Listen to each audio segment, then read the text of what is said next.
देश में पेट्रोल और डीजल की कीमतें लंबे समय से आम लोगों के लिए चिंता का विषय बनी हुई हैं। जब भी कच्चे तेल की अंतर्राष्ट्रीय कीमतों में बदलाव होता है या टैक्स से जुड़ी नीतियों में परिवर्तन आता है, उसका सीधा असर देश के ईंधन बाजार पर दिखाई देता है।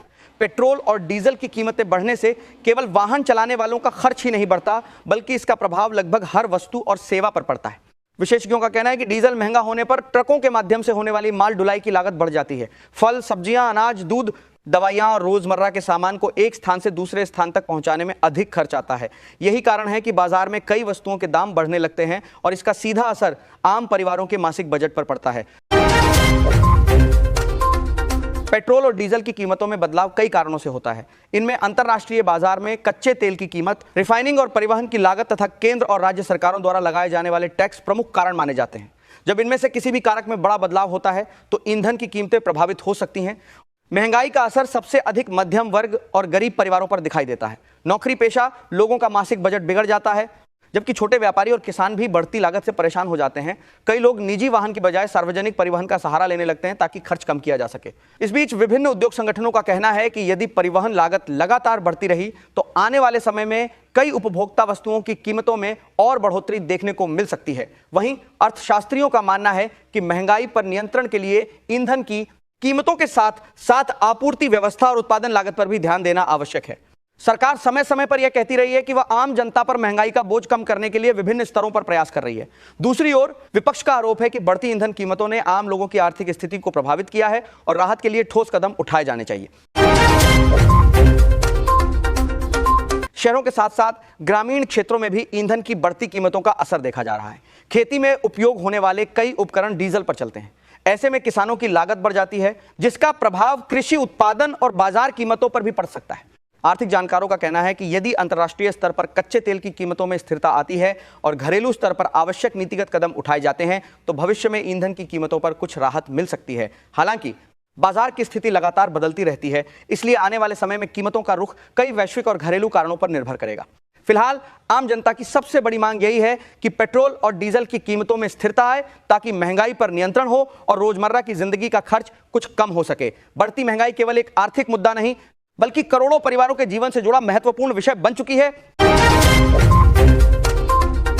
अयोध्या के श्री राम मंदिर में दान प्रबंधन से जुड़ा मामला इन दिनों चर्चा का विषय बना हुआ है। जांच एजेंसियां मंदिर में प्राप्त दान और उसके रिकॉर्ड में कथित अनियमितताओं की जांच कर रही हैं। शुरुआती जांच के दौरान कुछ कर्मचारियों और संबंधित लोगों से पूछताछ की गई है, जबकि कुछ आरोपियों को गिरफ्तार भी किया गया है। आरोप है कि श्रद्धालुओं द्वारा दिए गए दान के हिसाब किताब में गड़बड़ी की गई हो सकती है। जांच के दौरान यह भी सामने आया कि मंदिर में प्राप्त नकद, दान और बहुमूल्य वस्तुओं के रिकॉर्ड का मिलान किया जा रहा है। इसी बीच सोशल मीडिया पर हीरे और अन्य कीमती आभूषणों के गायब होने के दावे भी वायरल हुए। ट्रस्ट ने इन दावों का खंडन करते हुए कहा कि कई खबरें भ्रामक हैं और जिन वस्तुओं के गायब होने की बात कही जा रही है उनमें से कई सुरक्षित हैं। फिलहाल विशेष जांच दल पूरे मामले की गहराई से जांच कर रहा है। सीसीटीवी फुटेज, बैंक रिकॉर्ड, दान की गिनती की प्रक्रिया और संबंधित कर्मचारियों की भूमिका की जांच की जा रही है।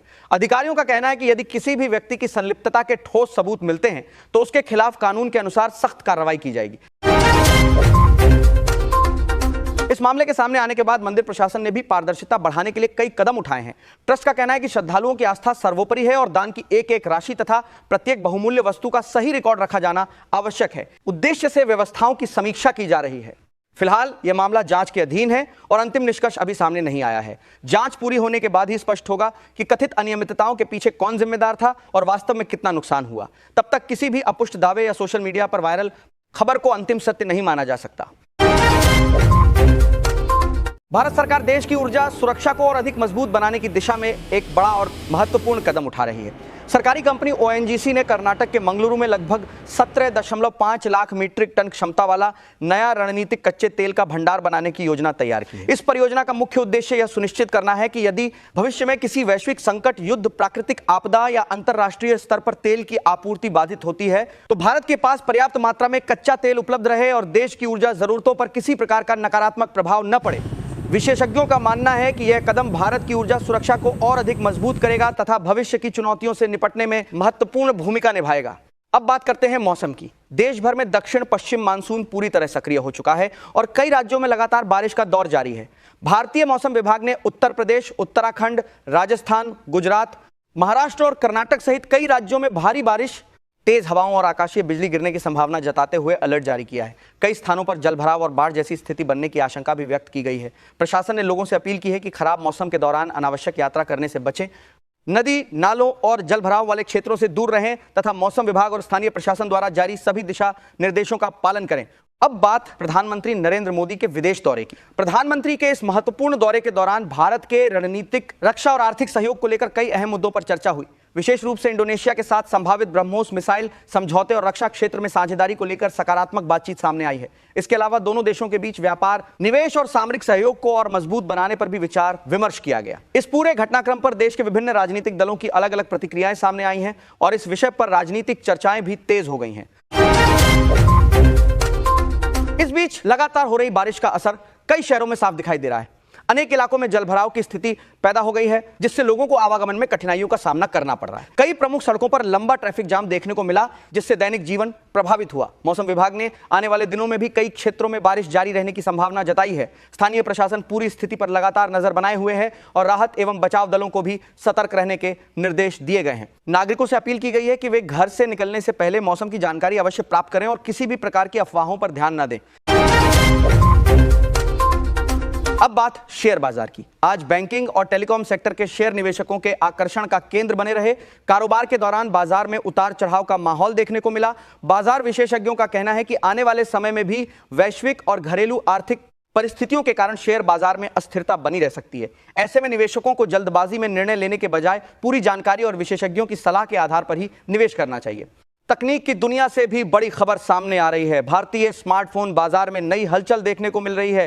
कई बड़ी कंपनियां अपने नए और आधुनिक 5G स्मार्टफोन लॉन्च करने की तैयारी में हैं। इसके साथ ही कुछ प्रमुख ब्रांडों ने अपने नए फोल्डेबल स्मार्टफोन की प्री बुकिंग भी शुरू कर दी है। माना जा रहा है कि आने वाले दिनों में भारतीय बाजार में कई नए फीचर्स और अत्याधुनिक तकनीक वाले स्मार्टफोन देखने को मिल सकते हैं, जिससे उपभोक्ताओं को बेहतर विकल्प उपलब्ध होंगे। अंत में देशवासियों से एक महत्वपूर्ण अपील। बारिश के इस मौसम में अपनी सुरक्षा का विशेष ध्यान रखें। आकाशीय बिजली गिरने की संभावना के दौरान खुले मैदानों, पेड़ों और बिजली के खंभों के आसपास खड़े होने से बचें। जलभराव वाले इलाकों और तेज बहाव वाली नदियों या नालों के पास जाने से परहेज करें। किसी भी आपात स्थिति में स्थानीय प्रशासन और आपदा प्रबंधन विभाग द्वारा जारी निर्देशों का पालन करें। आपकी सतर्कता ही आपकी सबसे बड़ी सुरक्षा है। जम्मू कश्मीर की राजनीति में इस समय बड़ा विवाद सामने आया है। मुख्यमंत्री उमर अब्दुल्ला ने दावा किया है कि उनकी सरकार को गिराने की कोशिश की जा रही है। उनका आरोप है कि उनकी पार्टी के कुछ विधायकों को करोड़ों रुपए, मंत्री पद और अन्य राजनीतिक लाभ का लालच देकर सरकार के खिलाफ खड़ा करने की कोशिश की गई। मुख्यमंत्री ने इस पूरे मामले को गंभीर बताते हुए कहा कि लोकतांत्रिक तरीके से चुनी गई सरकार को अस्थिर करने का प्रयास किया जा रहा है। उनके इस बयान के बाद राज्य की राजनीति में हलचल तेज हो गई है और विपक्ष तथा सत्ता पक्ष के बीच आरोप प्रत्यारोप का दौर शुरू हो गया है। वहीं भारतीय जनता पार्टी ने इन सभी आरोपों को पूरी तरह खारिज कर दिया है। भाजपा का कहना है कि ये आरोप पूरी तरह निराधार हैं और यदि मुख्यमंत्री के पास कोई सबूत है तो उसे सार्वजनिक करें। पार्टी ने आरोपों को राजनीतिक बयानबाजी बताया है। फिलहाल इस मामले में किसी भी आरोप की स्वतंत्र आधिकारिक पुष्टि नहीं हुई है। अब सभी की निगाहें इस बात पर टिकी हैं कि आने वाले दिनों में इस विवाद पर क्या नया मोड़ सामने आता है। ऐसी ही ताजा और महत्वपूर्ण खबरों के लिए हमारे साथ जुड़े रहिए।